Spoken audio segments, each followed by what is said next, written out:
High school reunions are a very strange concept. You get a bunch of people together who haven't seen each other in years, and suddenly everyone is pretending to be the best version of themselves. The former jocks are still talking about the big game, the former popular kids are still trying to be popular, and the people who didn't peak in high school are quietly enjoying the fact that everyone else did. Because no matter how much time has passed, a reunion has a funny way of making people feel like they're right back where they started.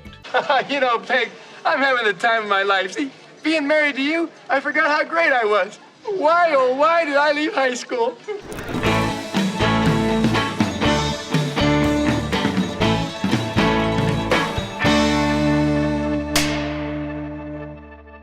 This episode picks up right where the last one left off, with Peggy being one vote short of being reunion queen. And instead of building on that momentum, the episode does something interesting. It shifts the spotlight over to Al. Because while Peggy's night is starting to fall apart, Al's is just getting started. He's back with his old friends, he's reliving his glory days, and for the first time in a long time, he's the guy that everybody wants to be around, which sets up a really fun contrast for the rest of the episode. Peggy chasing validation, and Al accidentally stumbling into it. And so with that in mind, welcome back to The Rank. I'm John, and today we're going to be ranking the 18th episode of the third season of Married with Children, titled Married with Prom Queen, the sequel. Written by Ellen L. Fogel and directed by Jerry Cohen. And let's find out how this one stacks up, starting with the episode overview. Alright, time to dive back into Al and Peggy's high school reunion. But first, we're going to get a quick voiceover recap. And I will say, they did a good job choosing the talent for the voiceover here. He seems to fit the atmosphere of the show really well. It feels sarcastic and yet not dismissive. Anyway, we get the recap through a scrapbook of pictures from the previous episode. And the voiceover is going to casually mention that the kids are starving in the middle of it, and then when it ends, it's going to wrap up with saying, the kids are still starving. Now, if you'll recall, at the end of the last episode, Peg found out that she was one vote short of becoming reunion queen. And whereas she started out being really excited about this reunion, now she's pretty depressed. But we're gonna move focus from Peg to Al right at the beginning here.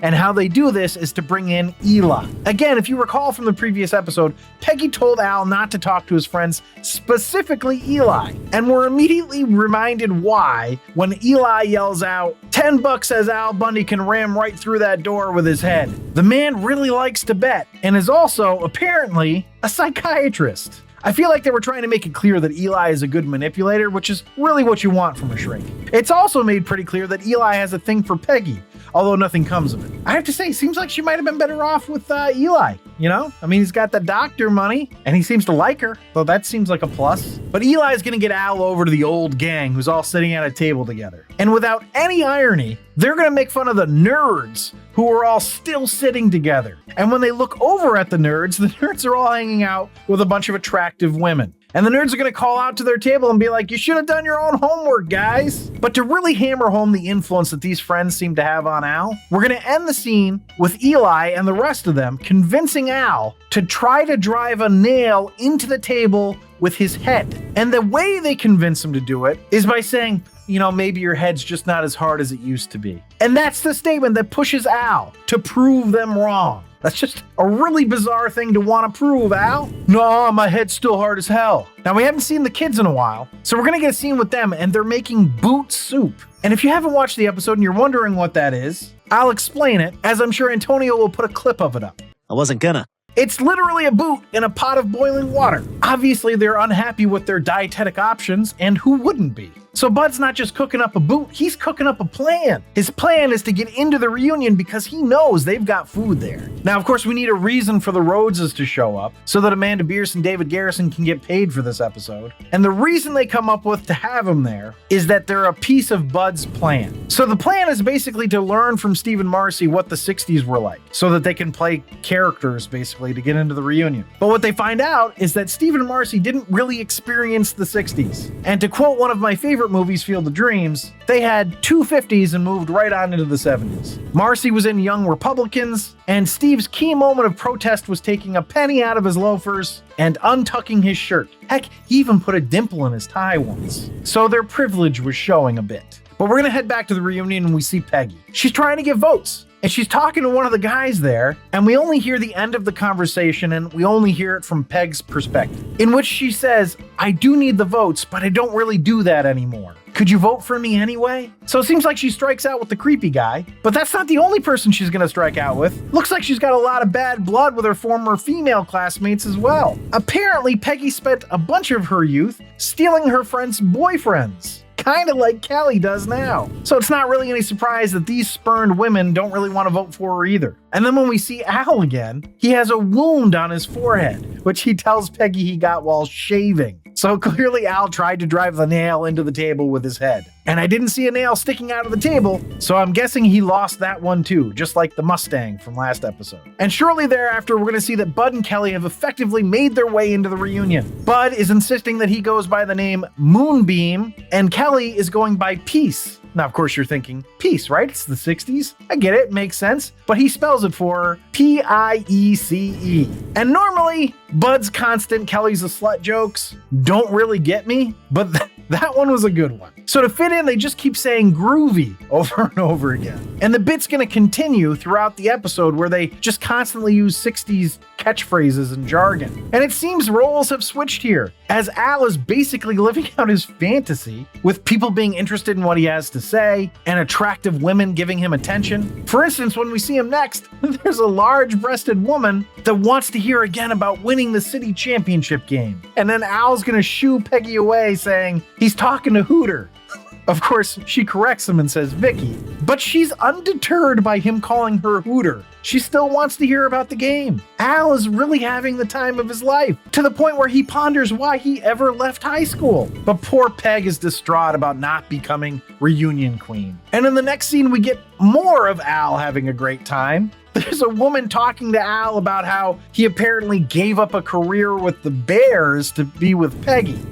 All the while she's saying this, Al is just staring at her chest. And Al basically confirms this by saying, well, hey, if you're gonna take a kick to the groin, you might as well do it for love. And another attractive lady is gonna be listening to this and look over at Peggy and be like, gosh, you're a lucky woman. I loved Peggy's response. Are you allowed to vote for Queen? No. Then shut up.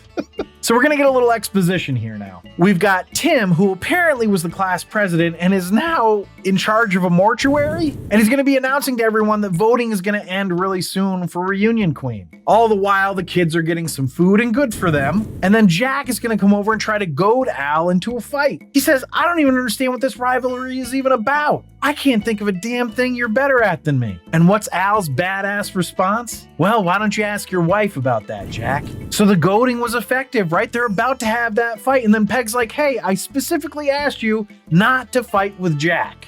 But then Jack and his friends start calling Al a chicken. Bark, bark. And Peg seemingly backs down and tells him that she's gonna have to lose tonight, but he should be able to win. So go have fun, have your fight. And boom goes the dynamite. The fight begins, everyone heads outside to watch, except Peg and the kids. And in Peggy's case, now we know she didn't really care about giving Al a win, but it was really just that she wanted to get everybody outside so that she could rig the election. She had a plan. The kids, of course, didn't go just because they were sort of oblivious and in a food coma. And when Peg sees the kids at the reunion, she doesn't even really question it. She just enlists them into picking the lock on the voting box. And while they're doing that, she goes to the window and reminds Al to take his time. It's not sex. But the absolutely best part to me is when the kids get the padlock off, and then Kelly, showing some panache, turns and says, Viola. instead of voila. But the fight's over. Jack comes back in looking triumphant and then collapses. So Al won. And when he comes back in, Peg asks him if he's okay. And then basically immediately shushes him as he's telling her that he needs a doctor because the reunion queen voting is about to be announced. Anyway, the winner ends up being Peggy. She wins Reunion Queen and gets to dance with Al, her king. She tells him that it's the best night of her life. And he says, that's great, honey, but I really think I'm hurt bad. To which she says that it's such a beautiful moment, don't ruin it with your whining. But then we do actually get a nice moment. Peggy's like, out of all the guys there, Al's the best one. And Al, after some equivocation, says that he married the prettiest girl in school. And of course, naturally, Peg is going to try to turn this moment into some fornication and propositions Al. She's even going to say, you can't tell me you don't want it. What's that in your pocket? To which Al responds, my rib. And that's how the episode ends. Let's find out how it ranked. A wank.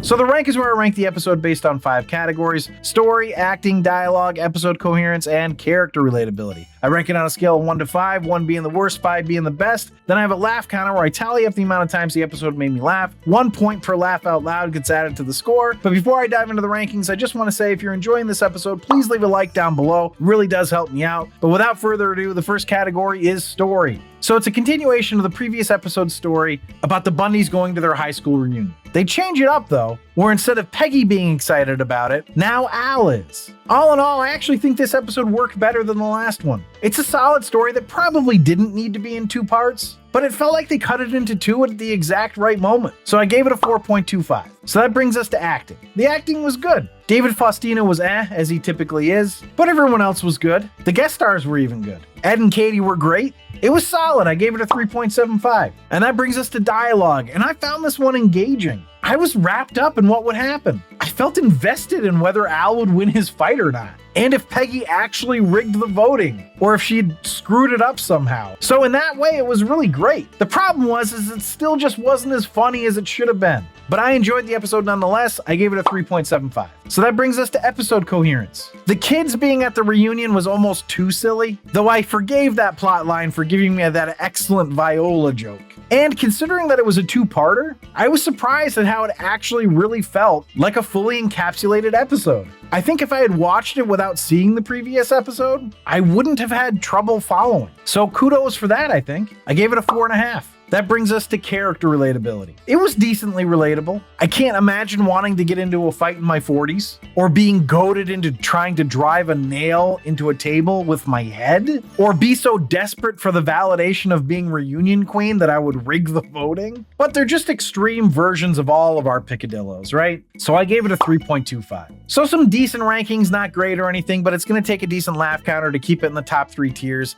and it just barely got there with a somewhat low laugh counter of 11, which put the episode at a 30.5, which makes it a just barely, I'd watch it again. For the series, the average is now at a 33.32, which keeps it as an I'd watch it again. And if you're ranking along with me, drop your score in the comments. But thanks for watching and or listening. Check out my other Married with Children ranking episodes or any of my other sitcom or movie ranking episodes on this channel. Remember to subscribe, comment, and like. You can get full rankings on my website at therankpodcast.com, or you can also email me at john@therankpodcast.com. And if you really want to support the show, you can become a patron at patreon.com/therankpodcast. But I will leave you with this. Having never seen the movie, I can only assume that Denzel plays Eli's bookie?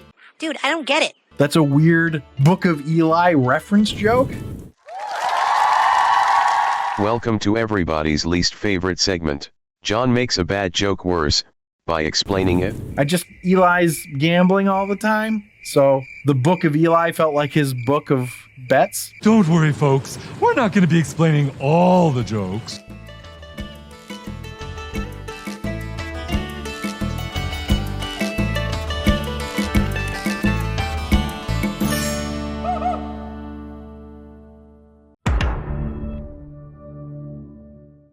The episode does something interesting. It shifts the perspective. Nope, it shifts the spotlight. So let's take it from the top.